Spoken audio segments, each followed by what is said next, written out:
भारत के पूर्व प्रधानमंत्री भारत रत्न राजीव गांधी जी की जयंती के अवसर पर कांग्रेस के विधायक अजय टंडन के नेतृत्व में चल रहे विधायक कौशल प्रशिक्षण केंद्र के प्रशिक्षणार्थियों को पुरस्कारों का वितरण कार्यक्रम आयोजित किया गया। शासकीय स्नातकोत्तर महाविद्यालय के ऑडिटोरियम में यह कार्यक्रम आयोजित किया गया, जिसमें विधायक कौशल प्रशिक्षण केंद्र में प्रशिक्षण ले रही युवतियों और महिलाओं को पुरस्कारों का वितरण किया गया। आयोजन के दौरान जहां विधायक अजय टंडन, समाजसेवी श्रीमती शीला लाल, जिला पंचायत के अध्यक्ष रंजीता गौरव पटेल अतिथि के रूप में मौजूद रहीं। सभी के द्वारा मां सरस्वती की प्रतिमा के समक्ष दीप प्रज्वलन कर पूजन अर्चन के साथ कार्यक्रम का शुभारंभ किया गया। वहीं इसके बाद कौशल प्रशिक्षण केंद्र में प्रशिक्षण ले रही युवतियों और महिलाओं के द्वारा अपने कला कौशल का प्रदर्शन किया गया। वहीं इसके पश्चात उन सभी को पुरस्कारों का वितरण किया गया और आगामी दिनों में जिस विधा को उन्होंने सीखा है उसके माध्यम से उन्हें रोजगार मिले, इसके लिए उनको शुभकामनाएं भी दी गईं। Bureau report, ACN news.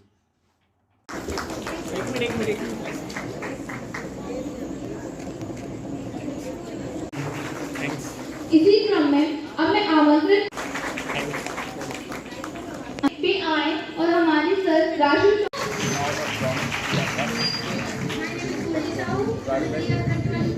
कर नहीं रहा है, अपने भी मामले में कुछ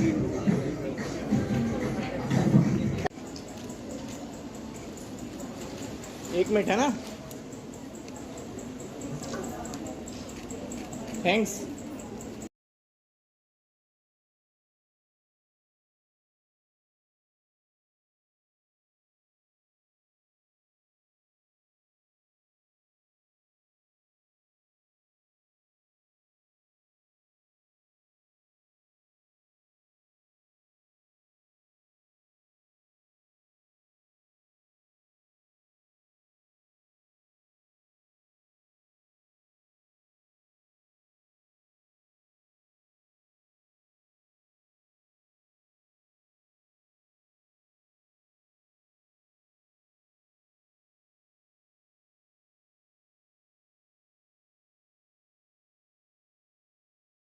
मेरा नाम साक्षी लोधी है। मुझे रेडी करने वाली कामनी नगरिया, उन्होंने मुझे रेडी किया है। कल मुझे पारुल ने फोन किया तो आज ये तसल्ली हो रही है, क्योंकि ये राजनीतिक मंच नहीं और तुम लोगों से राजनीति की, अपने परिवार के सदस्यों से राजनीति की क्या बात करना। बात हो रही है विधायक कौशल केंद्र की। मन में एक इच्छा थी और एक काफी समय से हम लोग विचार करते रहते थे कि कुछ दमों के लिए ऐसा किया जाए कि ये बच्चे, आज हम नौकरियां तो नहीं दे पा रहे, हम किसी सरकार पर कटाक्ष नहीं कर रहे, हम भी उसमें दोषी हैं, लेकिन ये कुछ ऐसा सीखें और सीख कर निकलें ताकि ये अपना रोजगार स्वयं ढूंढ लें। तो उस उद्देश्य को लेकर एक विधायक कौशल केंद्र खोला गया। प्यारे बच्चों, तुम लोगों के पास कम आना होता है। एक बार बीच में आए थे, हमने देखा कि आप लोग गर्मी में बैठे हैं, तुरंत हमने सोनू और आशीष से कहा इनके लिए कूलर लगवाओ और कूलर की व्यवस्था कल तक होना चाहिए और वो हुई। कहने का मतलब आपके दर्द को समझना हमारी एक जिम्मेदारी बनती है। हम आपके पिता के समान हैं, आपके भाई के समान हैं। अभी शीला जी कह रही थी, श्रीमती शीला जी कह रही थी मैं कि लड़कियों को आगे आना चाहिए, और अभी रंजीता कह रही थी लड़की हूं, लड़ सकती हूं। यह बात मेरे दिमाग में क्लिक की। हम और राशु कहने लगी अब ये क्या लड़ना सिखा रहे। लड़ते लड़ते तो तुम लोग इतने बढ़िया बढ़िया पदों पर पहुंच गए जिसकी हम लोगों ने कल्पना भी नहीं की। कोई जिला पंचायत का सदस्य बन गया, तो कोई अध्यक्ष बन गया, कोई उपाध्यक्ष बन गया। मैं ये कहना चाहती हूँ, लड़ना है, परिवार में नहीं लड़ना है, देश के लिए लड़ना है। और ये देश ऐसा देश है, आप लोग आगे आए, आप लोग मेरी बात को नोटिस में लें। ये देश ऐसा देश है जहां की महिलाओं ने किसी की पराधीनता स्वीकार नहीं की। आप इतिहास के पन्नों को पलट कर देखें। इतिहास के पन्नों में महारानी लक्ष्मीबाई का नाम सबसे आगे है। खूब लड़ी मर्दानी वह तो झांसी वाली रानी थी। इतिहास के पन्नों में रानी दुर्गावती का नाम सबसे आगे है। अपना ही जो दमोह है, यहां एक रानी हुआ करती थी, रानी दमयंती। रानी दमयंती हुआ करती थी, उन्होंने दमोह में राज किया, इसलिए इसका नाम दमोह पड़ा। और दमोह तो दमदारों की जगह है, जिसमें दम है वो दमोह है। और दमोह के साथ में लिखा हुआ दम, जिसमें दम है वो दमोह है। और दमोह के लोग अपने कामों से लोगों का मोह लेते हैं और अपने ओर आकर्षित करके अपना बना लेते हैं। ये ईश्वर की सर्वोत्तम कृति है नारी। रूप चाहे जो भी हो, माँ हो, बहन हो, पुत्री हो या बेटी हो।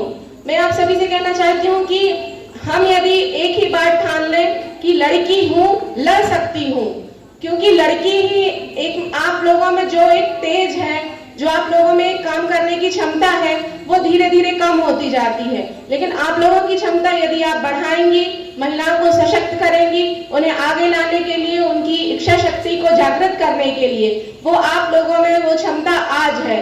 और मैंने आज देखा, पहले जब हम लोग भी पार्टिसिपेट किया करते थे स्कूल्स में, कॉलेजेस में, तो हम लोग भी स्टेज पे आते थे तो धक धक होता था। लेकिन मैंने जो कॉन्फिडेंस आप लोगों के अंदर देखा है, वो कॉन्फिडेंस आज की लड़की आप लोगों में है, और मैं यही कॉन्फिडेंस आपके आगे भी देखना चाहूंगी। आदरणीय चाचा जी ने जो प्रशिक्षण केंद्र आप लोगों के लिए लगाया है, इसके लिए आपको रोजगार के लिए कहीं और नहीं जाना पड़ेगा, क्योंकि आप स्वयं खुद एक अपने पैर पर खड़ी होकर आगे अपने परिवार को आगे चला सकती हैं और एक समाज सेविका के रूप में आगे समाज को और देश को एक नई इच्छा शक्ति और जागृति प्रदान करेंगी। इन सभी योग्य निर्णायकों का जो कि आज यहाँ पर उपस्थित हैं, विशिष्ट अतिथियों का, सभी मंचासीन गणमान्य लोगों का धन्यवाद देती हूँ, और विशेष रूप से बेटी पारुल को धन्यवाद देती हूँ कि उसने इस अवसर पर मुझे आमंत्रित किया। महिलाओं के लिए कुछ बोलना, उनको कुछ प्रोत्साहित करना मुझे हमेशा से अच्छा लगता है।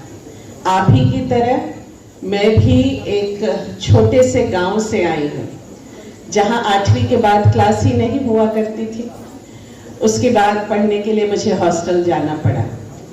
तो आप ये मत सोचिए कि आप एक छोटे से स्थान से आए हैं और बहुत सी सुविधाएं नहीं हैं शायद आपके पास, आप कैसा क्या करेंगे, क्योंकि आप सब जानते हैं कि शक्ति स्वरूपा भी आप, बुद्धि की देवी भी आप, अन्नपूर्णा भी आप, और धन की देवी लक्ष्मी भी आप, परिवार को चलाने वाली भी आप। तो आप एक अच्छी अर्थशास्त्री भी हैं, आप एक अच्छे धर्म ज्ञानी भी हैं, क्योंकि बच्चों को प्राथमिक शिक्षा आप ही देती हैं। अपने घर को सजाने संवारने का कार्य भी आप ही करती हैं। और जिस तरह से हम महिलाएं 10 कार्य एक साथ कर सकते हैं, क्षमा कीजिएगा, पुरुष वर्ग नहीं कर सकता है।